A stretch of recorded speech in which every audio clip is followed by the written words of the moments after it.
This dance allows me to practice and play with improvisation, reflex, and the unknown, to be comfortable with not knowing, to be curious with the unknown instead of the fear that I know so closely, to deeply listen to my body, into the moment. And there's an intimacy that I bring into my life through this practice. My life is enriched when I come back to this floor, to my body and this moment.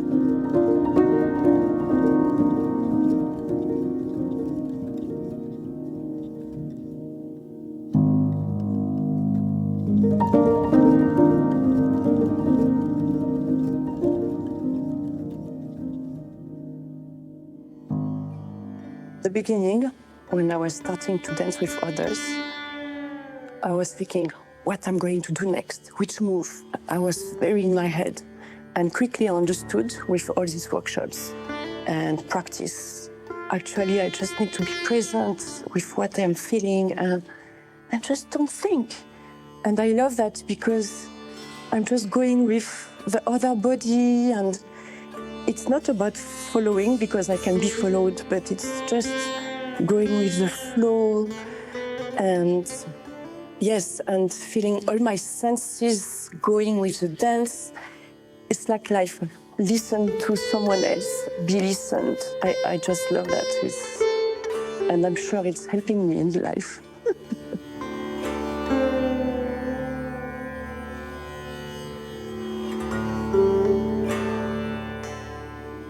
It makes me feel kind of like I belong to a place. I think that's why we're all here.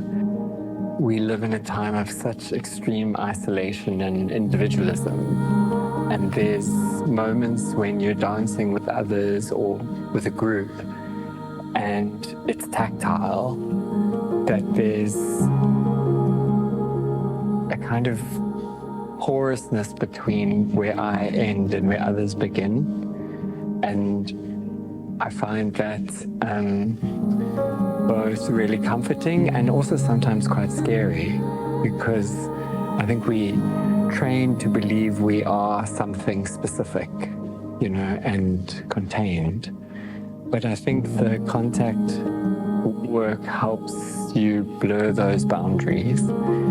And I also feel like humans are quite good at speaking to each other, and we're good at maybe eating together. But I think we have a lot to remember on how to move together.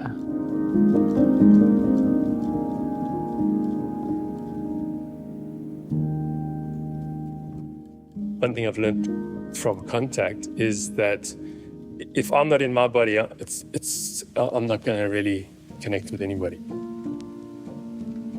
Tom Wexler has that nice saying that when you dance by yourself, it's the dance with your imagination. And when you dance with others, it's the dance with reality. And it's kind of like that contact has been this thing that connects us to reality, to the senses, to what's actually there, and appreciating each other, accepting each other. There's an honesty that is behind the words. More than just the actual moves, it's like coming back to the feeling of the move, the sensitivity of it all. Not just performing, but actually feeling and sensing the body and what it wants. You know, even the eyes mapping out the environment, the proprioception, the awareness of space. So I feel like the person that I am now is just expanding. And I guess that's just it. I don't know where it's going to go. I think it's always expanding. And it's just a joy to play.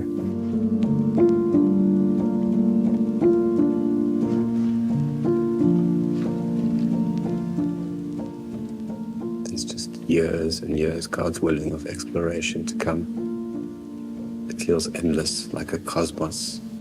And it's not just a cosmos that includes everybody, but it's also my own cosmos to explore.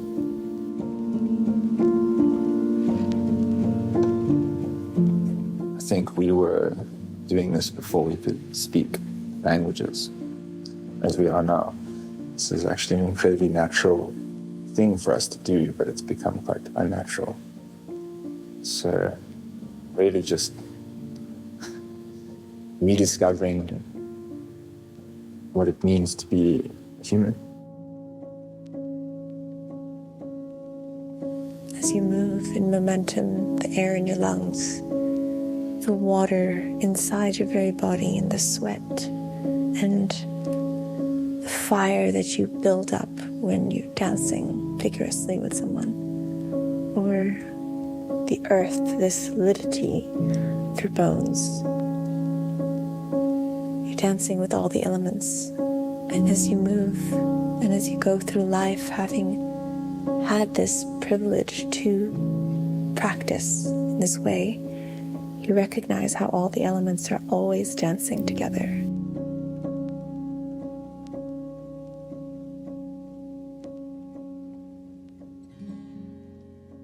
It's so strange to encounter words after encountering such a freedom of interpretation. The words, as beautiful and poetic and wonderful as they are, they constrict what is essentially just the most extraordinary expression of love.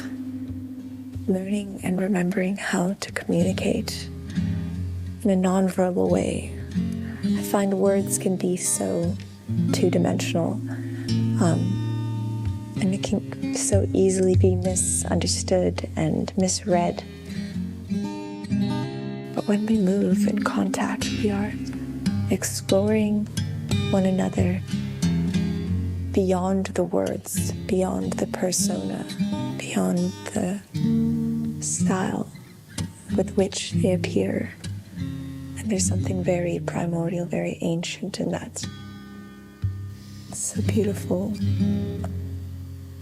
way to get to know one another without knowing one another fully and getting to play in that mystery.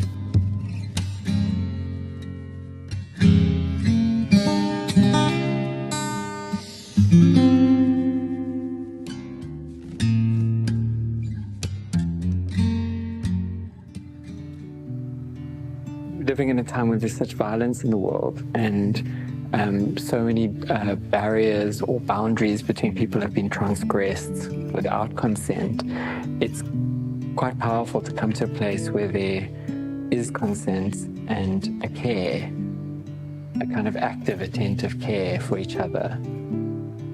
Contact improv for me has been like an unraveling of limiting beliefs, an unraveling of judgment, an unraveling of concepts that I have in my mind, and a deep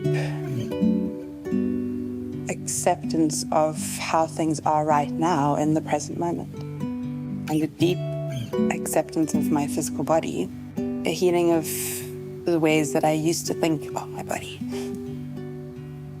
Biggest thing it has helped me remember has been trust. As someone who has had trust broken, and in this world where there's so much pain and distrust, contact has helped me remember how to trust myself, how to trust the intelligence of my body, how to trust the person I'm moving with or the multiple people that we're moving with when they lift you up into the air, trusting their intelligence of their body and trusting that they're human and they might drop you, trusting that you know how to fall. I really learned that, learning how to fall and trusting this earth will always bring you back down to her.